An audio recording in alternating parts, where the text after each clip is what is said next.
why I wrote to President Tusk. Order, Mr. Chairman. I look to you as a senior and distinguished elder statesman in the House to set an example of good behaviour, analogous to the Buddha-like calm of the Father of the House, which is exhibited at all times, the Prime Minister. Thank you, Mr. Speaker. That is why I wrote to President Tusk on the 19th of August to set out our arguments why any future agreement must include the abolition of the anti-democratic backstop. We have also been clear, which is, by the way, is opposed on all sides of that. We have also been clear that we will need changes to the political declaration to clarify that our future relationship with the EU will be based on a free trade agreement and giving us full control over our regulations, our trade and our foreign and defence policy. This clarity has brought benefits. Far from jeopardising negotiations, it is making them more straightforward. In the last few weeks, I believe the chances of a deal have risen. This week we are intensifying the pace of meetings in Brussels. Our European friends can see that we want an agreement, and they're beginning to reflect that reality in their response.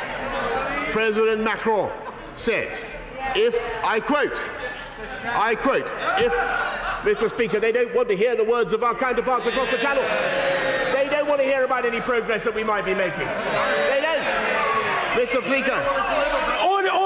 Order. I want to hear everything said in the order. Well, I've never had any difficulty hearing the Prime Minister, but if it is necessary for him to speak up, I am certain... Order! I'm certain that he'll overcome his natural shyness in order to do so. The Prime Minister. Mr. Speaker, I think they're willfully closing their ears to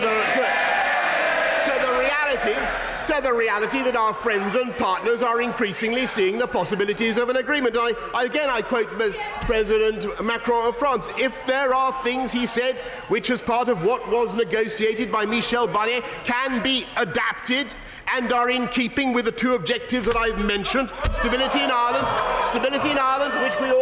which we all support, and the integrity of the single market, we should identify them in the coming months. Is that the negative spirit of the opposition benches?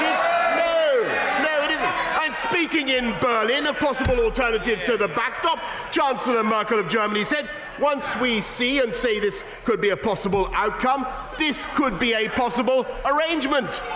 This backstop is a sort of placeholder which is no longer necessary.